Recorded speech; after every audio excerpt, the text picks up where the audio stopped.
George again. Welcome back to the channel. I just want to touch on a subject today about homesteading. There's a lot of people, is trying to come out and start homesteads and stuff like that, and they don't realize that there is a lot of work to it. I mean, a lot. And, there's a lot of expense to it that, it's not seen. A lot of people jump on YouTube and stuff and they watch a 45-minute clip, maybe an hour, of these people feeding and, they do a little bit of gardening and all this and everything just seems great. But the reality of it is, it's hard. And you're going to be out there in the hot sun day in and day out. And 99% of the people, when they start homesteading, don't realize that you're going to have to work a 40-hour-week job still. I know a lot of people that come in and they think, oh, I'm going to sell vegetables at the farmer's market or I'm going to sell, this fancy beef and stuff.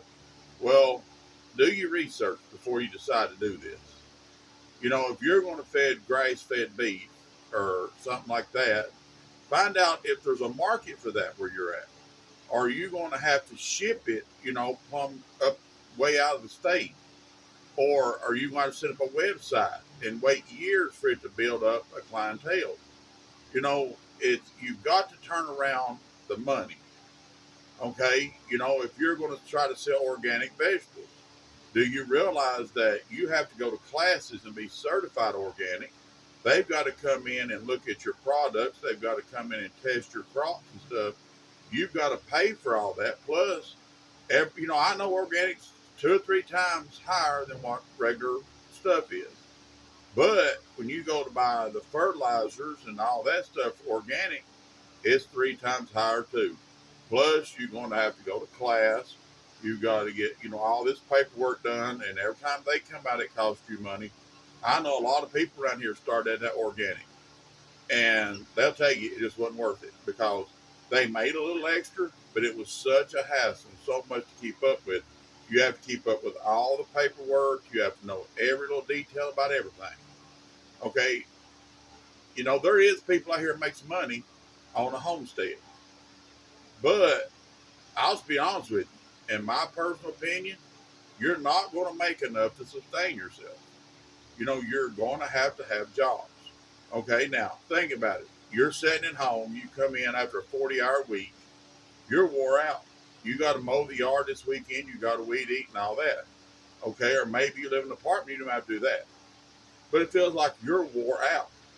But you got a dream of, oh, if I could be on a homestead. Okay, you got animals to feed, you got maintenance on buildings, tractors, you got hay to put up. You're going to grow corn for your animals, or are you just going to buy feed? These pasture raised, I hear about this pasture raised pigs and stuff. Okay, the thing there is you know, you're going to have to make a big lot of pasture for pigs because they root up and tear the ground all to pieces. And what breed of pigs do you want? There's a lot of heritage breeds that do well on pasture. Then there's several that don't. Uh, check to see what kind of hogs you want to raise. You want to raise meat hogs, or you want to raise lard hogs. There's a difference. I'm saying do your research, and before you buy in a location, do your market research. Can I sell this if I grow it this way? Okay, you take old farmer Bob down here. He's selling sausage for $4 a pound. Well, you're buying a bunch of organic feed and stuff. You're not certified organic, or maybe you are. Okay, and you've got to turn around and let's say you got to get $7 a pound out of yours to make anything. Well, the poor farmers around you is going to buy from Bob because his is $4 a pound. They don't care about this organic and stuff like that, or most don't. Okay, if you're, if let's say uh, Farmer Bob's selling beef, he's got it over there for $3.50 a pound. You're trying to do organic or, this grain, this pasture raised beef and stuff. Okay, you got to get $7, $8 a pound out of it. You're not going to do it. People can't afford it. And when you get to doing all the work, let's say you go in the morning, you got to be at your job at 7 o'clock. Okay, you work 7 to 3. You come home at 3 in the evening. You got to do your feeding, your water. The animals got to be, all that's got to be took care of. Egg gather and all that. I know people thought they was gonna make money selling eggs. Let me tell you, I got 40 hens out here in a pen. I get probably 2.5, 3 dozen eggs a day. You know, they're sitting over. I give eggs away. I hatch baby chickens to keep from throwing the eggs away and give them to people because when you're asking $2 or $3 a piece for egg or for a chicken, and people say, "Oh, I want 5. Can you drive 4 hours to to meet me?" No, because the time you put the gas and stuff in your vehicle, you're really in the hole. Okay. And the truth of it is, some people will come and they'll pay $3 or $4 a piece of chicken because they're $5 at Tractor Supply or these big box stores that sell these big feed stores that sell chickens. Okay, you can sell a few, but by the time you figure your feed, your electric, you got to buy a big incubator. Like I've got one back there's $300 some. I've got a couple back there's over $100 a piece. Okay, it costs a lot of money, and there's a lot of work to just hatching eggs. It ain't just throw them in there, come back days later, and they just fall out like snow. It don't work that way. Okay, I've got ducks and guineas and stuff in there that I've probably had 100 eggs this year just in ducks and guineas, and I may have hatched 25. You can't say, "Oh, I got 100 eggs. I'm going to hatch 100 turkeys." It don't work that way. You have animals that get sick and die. Nothing you've done. And you're trying your best, okay, to keep that animal alive, and they get sick and die. You take, I'm gonna say this: on a homestead, there's usually processors around that will process your meat and stuff for you. And I'm not saying nothing against them; they do a good job, and it's worth what they charge. But if I'm processing my own meat and I'm grinding it, and it don't cost me that. When you go out and pay $2 or $3 a pound to have it ground, packaged, and everything else, that adds to the cost you got into your meat. So you have to ask more for it. Okay, if you can't process animals, I'm not saying you don't know how, you can learn. But if it hurts you inside to shoot a pig or, put down a beef or, process it, because there's a lot of work to it. And there is a skill level that you have to learn. Okay, I recommend if you're going to do it, go to somebody's killing hogs and help them. Tell them, say, I don't know, you have to pay me. I want to learn how to do this. So, tell me what I need to do and get in there with your hands on. Okay. If it's gardening, it ain't just as simple as plug a plant in the ground. 2 weeks, 2 months later, you're going to have 6 bushel of tomatoes. It don't work that way. You got to test that soil. I recommend soil samples. Okay. Go to the property that you're thinking about buying. Talk to the previous owner. Did they spray their pastures for weeds and stuff? Because, if you're trying to do organic or you're going to use that hay and stuff to feed your animals and they've sprayed it for the last 15 years, that spray is still in that uh, hay. It's going to pass through your animals. You're going to take the manure out there thinking you're doing a great thing. You're building the ground up and all this to find out that some kind of weed poison that they sprayed to kill broadleaf plants. There's several that last years and years and years. Okay, you'll put it on your if you do grow beds or if you do greenhouse growing or you just take it there and put it on your ground where you're going to plant your garden. It's going to sicken and kill everything in your garden. Okay, then you're out all the expense. Okay, if you do it in your grow beds, it's easy. You just pull all that back out. You haul it over somewhere on the side of a hill, dump it off because it's no good, and then you have to go buy dirt. That's expensive. Now, when you go to filling up these grow beds and stuff, and it takes 40, 50 bags of dirt or more to fill that bed up, bought dirt at $5 a bag, it gets into some money. Uh, there's years that it's just too wet. There's years that it's just too dry. And no matter what you do, your crops are going to not do good. You need a way of you want to feed your family. Okay, I've been here 25 years, and I still have failures. I'm still learning a lot of things. If I see something that I think might work, I'll do a small sample batch of it to see how it does. If it does better than what I'm doing, okay. I also have learned about all the wild edible plants around my area because there's times that, I may have a little bit of meat or maybe I've got a rabbit or two that I've processed, but I ain't got no, vegetables, and I have to go out there and pick greens and stuff, bring them in the house and eat them. Now, I'm not wealthy by no means, and I'm not getting rich by no means.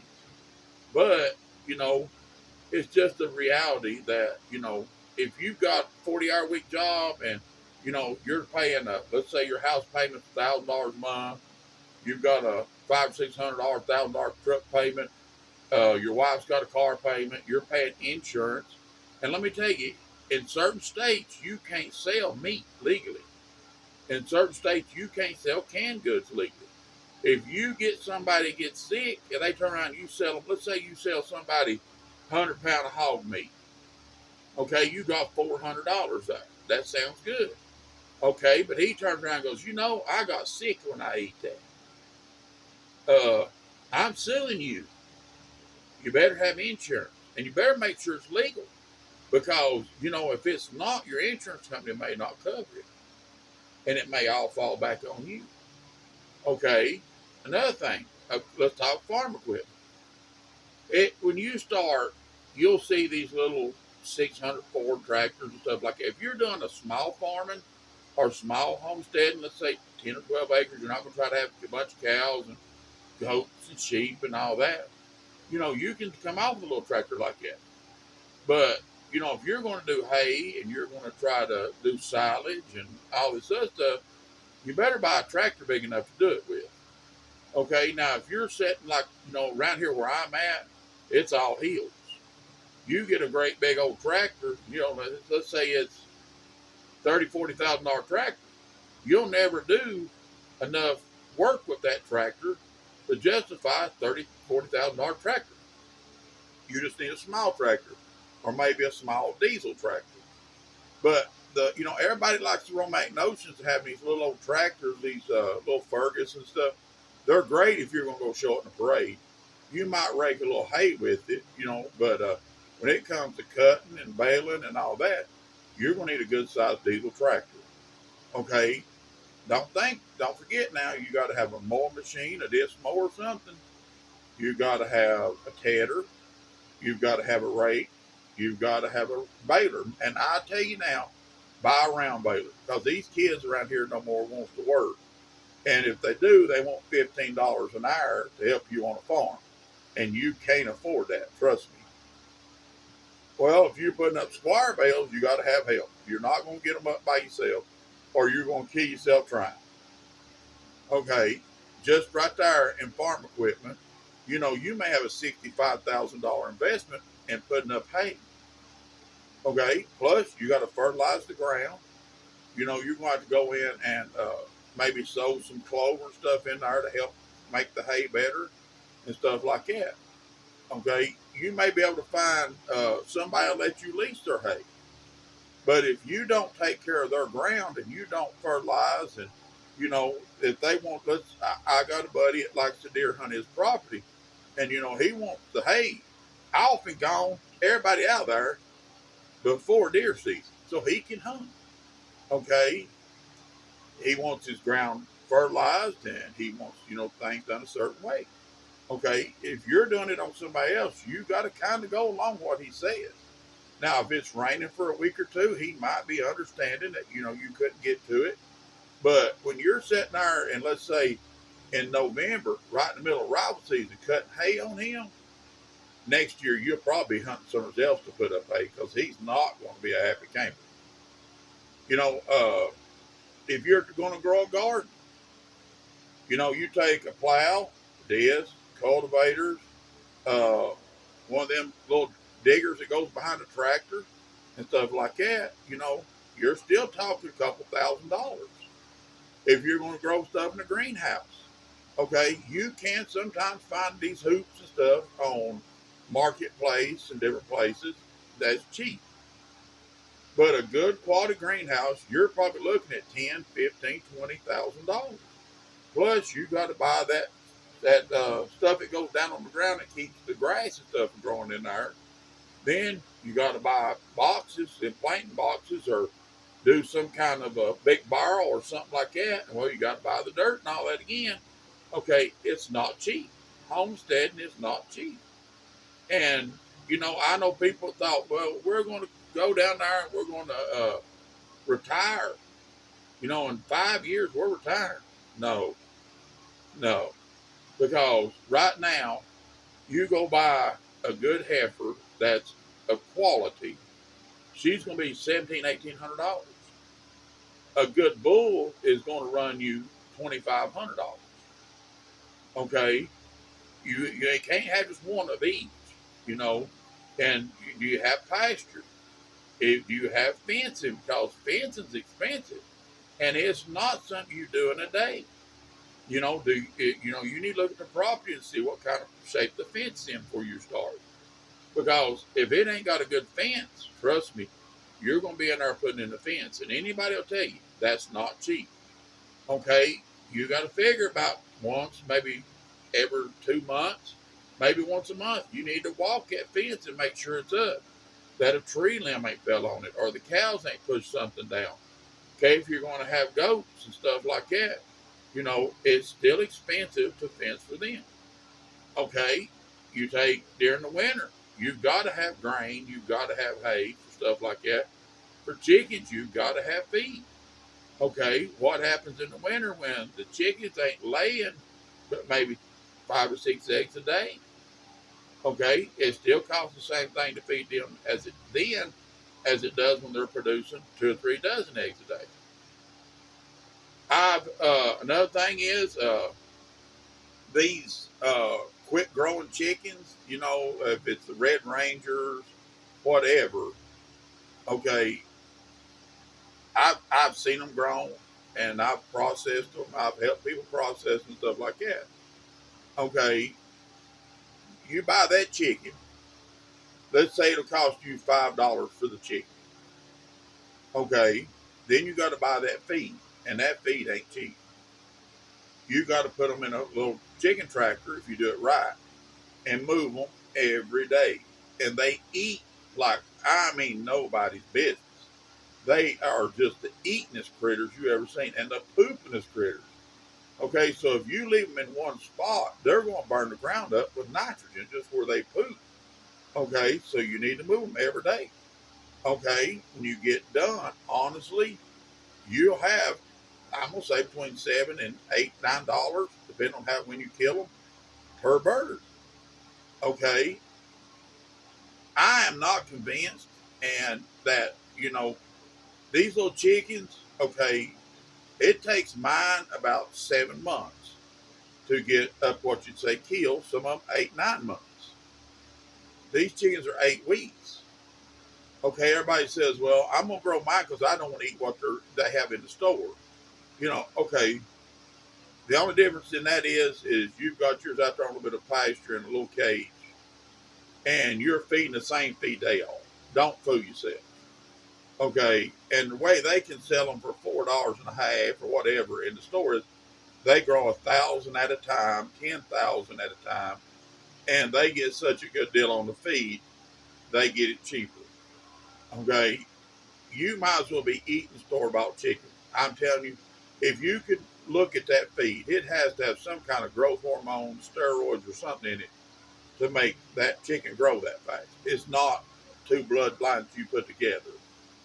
Uh, if you're wanting to go with regular chickens, just grow regular chickens. I raise Jersey Giants. I grow the American Breezes. I've got some Golden Buffs. I've got light Brahmas and stuff like that. I crossbreed them to get by the time I kill them, they're 8, 9 pounds. But like I said, I'm feeding them from 7 to 9 months to get them to big enough to kill. Okay, let's say you're going to process your own chicken. Can you do it? First of all, do you have any idea how it's done? Okay. Second, you're going to need a chicken plucker. If you do it the humane way, as they call it, they hang little funnels on a board and hang them on a tree and process the chicken with a funnel so it don't flop everywhere. And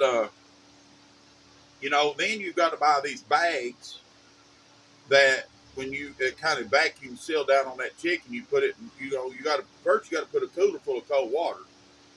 They need to sit in that water for about 12 to 14 hours and cool down. And then you got to put them in those bags, twist them up.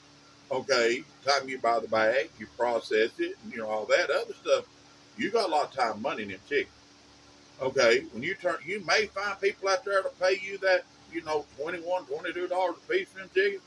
Hey, if you can, more power to you.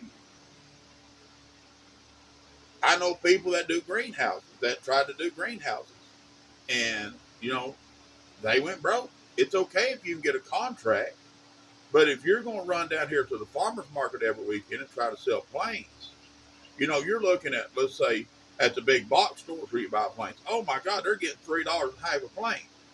That don't mean you will. People will go to a big box store and pay $3, $5 a plane. And then you have a pack of 4 and you're wanting $5 for it. They're like, well, good God. Okay, trust me, you'll deal with that all the time. It's, are you going to buy your planes? Are you going to learn to start your plane? You realize that, like most planes, in my area, we paint usually around May. Okay, so I start my planes the first of about April, or I plumb back in, even earlier. Okay, it's going to be cold and snowy. We're going to have days it's going to frost. The temperature's going to get low, so you got to have a way to heat your greenhouse. How are you going to do that? Are you going to put propane? Are you going to do wood and be up all night? Going out there, you got to get up every couple hours and check that greenhouse to see if your plants are still alive. Are you going to do electric? Well, if you do, expect a high light bill. When you go to paying a $200 or $300 light bill on a greenhouse that's got, plants in it, how much does that add to your plant bill? You got to buy trades. There's a lot of work to that. Plus, if you're still working a 40-hour week job, you just took on another 40-hour week job doing homestead. I'm not trying to discourage you. I'm just trying to tell you the honest truth, so you don't walk into it blind. It's a lot of work. It's a lot of hard work. And yeah, you'll eat good because I got stuff coming off, and I'm tickled to death when I go out there and pull up fresh onions and turnips, and I picked peas yesterday and stuff like that. Yeah, it's a great thing. It makes you really feel good about yourself. Okay, I planted a 30-foot row of peas. Time I planted them, I went and I put some fertilizer on them. I use fertilizer. I'm not an organic grower because I can't afford it. I went out and I put, the fertilizer on them plants. Then I had to wait for them to grow. I went out there and it took me like 3 hours to pick them, bring them in here, and it took me another probably hour and a half to pull them. Okay, and I am 3 quarts of peas. Okay, imagine trying to do enough to do all year.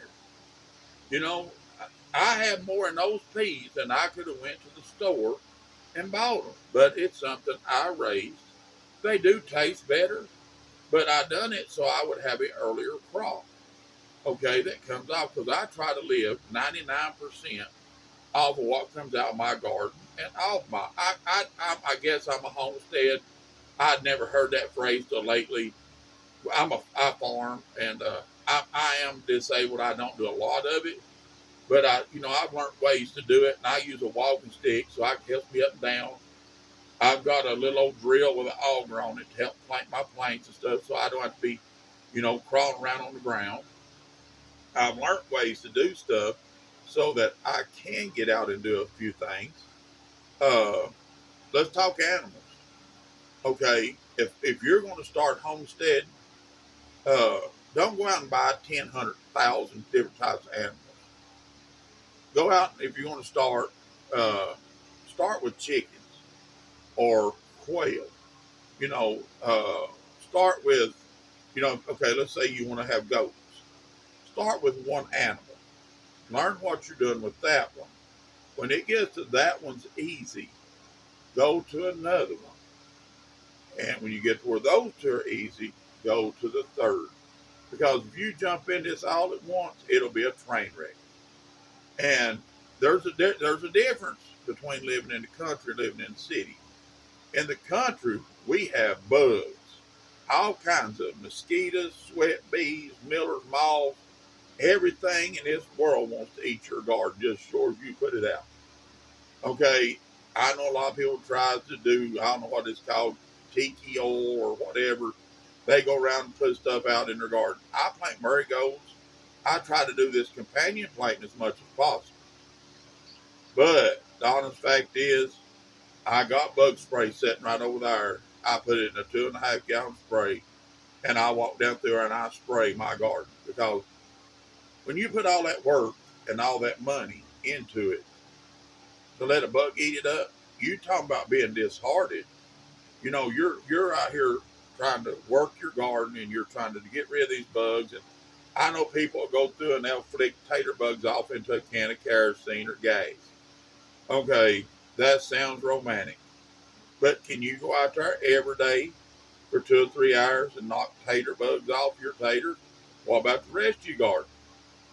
Okay, you go through and spray them, kill them suckers, go back 2 weeks, 3 weeks later when they try to come back, spray them, because if you don't keep tater bugs off your taters, you won't have no taters. They'll eat them right down to the stem and it'll kill your taters. Same with, there's a big old hornworm that likes to get on the mater plants. Okay, they'll eat your maters up in 2 days. They'll eat a mater plant that ain't a leaf left on it, and your maters ain't gonna make nothing. Okay, you're going to have I spray them because I'm not gonna let these animals come in and eat my stuff. Uh, there's stuff that you can put out for deer, rabbits, but it halfway works. Uh, if you get a good dog that won't knock everything off down through your garden, the stomp planks and stuff, that's your best bet. It keeps stuff run off, barking and going on. Sometimes it takes, dispatching an animal. If you got a groundhog coming in your garden every day and it's tearing your beans all to pieces and won't let them grow, you may have to dispatch that animal. If it's rabbits, you may have to dispatch them. Okay, it could be deer. Okay, but and I'm gonna tell you before you do anything like that, see those rules of that. You got to call a game board, tell them, say, look, these animals are eating my garden up. He's going to come and look and see the damage. He's going to say, okay, and you're going to get a permit to do away with the nuisance species that's tearing your garden up. If not, he finds out that you're up here shooting rabbits out of season. You may get a poaching ticket. You kill a deer out of season, oh, you're going to get fined, and it's not going to be a good day for you. You may lose your hunting privileges and everything. Okay, and don't think because your neighbor's your buddy out the road, let him get mad at you.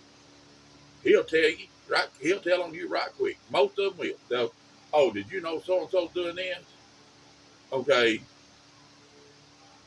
I'm not saying don't try homestead, but I'm going to tell you this: it's easy to sit and watch all this stuff on TV and say, yeah, I could do that. Or if I got down there, I'd be a millionaire. I got a secret I learned on YouTube. Trust me. These farmers that's been doing it for 50, 60 years, if there's a secret, they would have done figured it out. Okay, my parents lived hand to mouth. We farmed. My dad was a coal miner, and he was a field rep, which was a lawyer for the UMWA. Okay, we live hand to mouth. We live paycheck to paycheck with growing vegetables and everything else. My ex-father-in-law, back in the day, you used to be able to grow backer. You can't grow backer anymore. That's out. You know, there used to be some cash crops you could grow and sell, but we don't have it no more. Okay, we eat gravy and biscuits, eggs, sausage that we put up for breakfast almost every morning. It wasn't nothing to have soup, beans, cornbread, fried taters for lunch and supper every day for months because that's all we had. We had two things on the menu: eat or go hungry. It was just that simple.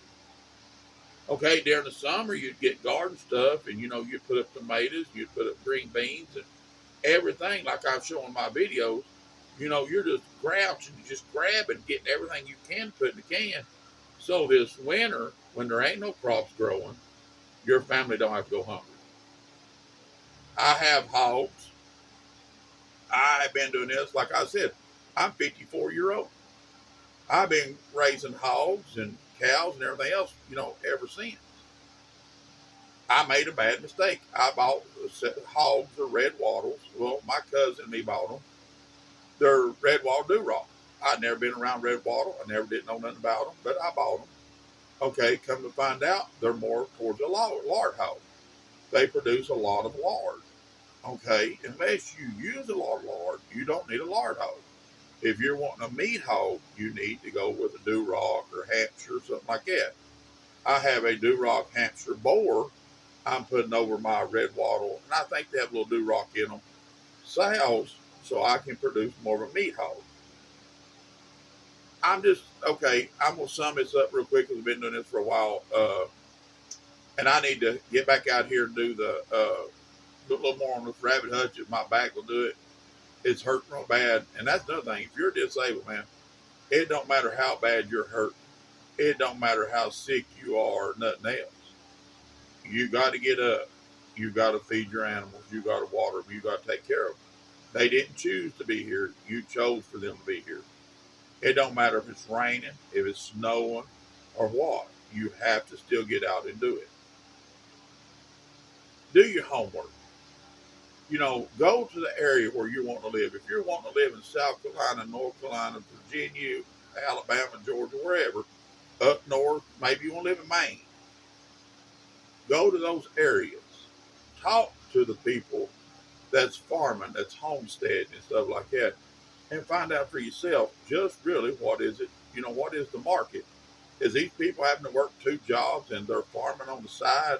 You know, are they making enough to make a living? You know, or what are they doing to be able to make it before you take a big leap off a cliff? Okay, I see a lot of people, you know, you see people that come from the city, they buy a, you know, 45-acre farm, 50-acre farm, 100, 150 acres, you know, and they've got nice big homes, stuff like that. The thing is when they sold the house where they lived, it brought $1 million. They come in and, you know, they're starting a homestead. But if you notice, most of them have a job still to this day. They're still having to work 40 hours a week, plus come in and do all the chores and stuff like that that has to be done. It's a romantic notion, it really is. And I'm not saying don't do it because I love what I do. You know, it's it's not easy. It's, you know, I do a little at a time. I just go as I can, and you know, it's I'm not getting rich. I do eat good.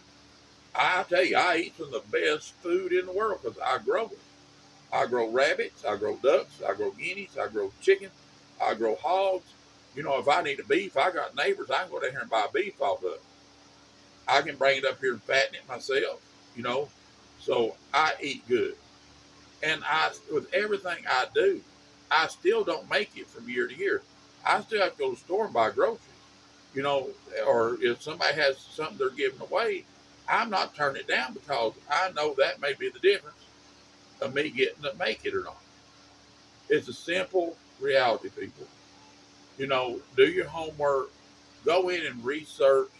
If you're wanting to, like I said, do the organic research, do the grass fed research, whatever the specialty you think you're going to be able to do. If you're wanting to do organic, grass fed, and all that, you might buy a little place outside the city where you can push it inside the city and sell it. But when you're 300 miles from the closest city, it won't happen. Okay, another thing you need to understand, everything in the country costs twice as much, and I'll explain that to you. Okay, you order something, you have to have it shipped. If you're going to drive to town, like for me to just go to a big box store lumber company or something, to the big ones, it's an hour drive each way. Okay, so there's 2 hours, plus you do your shopping stuff. There's three, you've wasted half a day and $40 worth of gas. If you go to these little local stores, I'm still 20 minutes from my local hardware store. Okay, no, I'm further than that, 40 minutes, 30, 40 minutes to the local hardware store. Okay, I ride up there, get what I need, come back. Okay, there's 2 or 3 hours shot, and I blow a quarter tank gas. It costs a lot. Okay, you're gonna take your kid to daycare, you're gonna take your kid to school, stuff like that. It costs. That's something else. If you've got kids, or where are you gonna send them to school? Find out about the daycare situation. Find out all that. What are we gonna do with our kids? Because it's hard to farm enough. It's hard enough to farm. But when you got little bitties and you're trying to farm with them, it's twice as hard because you got to keep an eye on them, plus try to do what you're doing and stuff. I'm just saying, people, do your homework, do your research, think about it, and then sit down and do pros and cons. Okay? If you got any questions, send them to me. I'll tell you the truth. I'm not here to romanticize nothing. I'm not trying to talk you out of it. I'm not trying to discourage you. I'm trying to wake you up and let you know exactly how hard it is. Okay? It all looks romantic for 30 minutes or an hour on YouTube. But when you actually have to get down and get your nails dirty and your feet dirty and your clothes dirty, you got sweat running down off your face, dripping off your nose and everything else, because you're out in the sun at 90 degrees trying to get things done, it ain't as romantic. All right. Y'all have a good day. Have a blessed day. If you got any questions, put them in the comments. I appreciate your time. Hope it didn't make nobody mad. Hope it didn't hurt nobody's feelings. But, this is my opinion. This is what I'm trying to tell you. It's the truth of things. And I hope it helps somebody. If you do have any questions, do write down in the comments. And, if you're not a subscriber, please subscribe. I've got tons of ideas of new videos, stuff I want to do. And, I hope I help somebody. Maybe I help somebody from, losing everything because they're going to give up everything to try to do something that's, not really feasible for them to do. All right. Y'all have a good day and a blessed day, and I'll see you on the next video.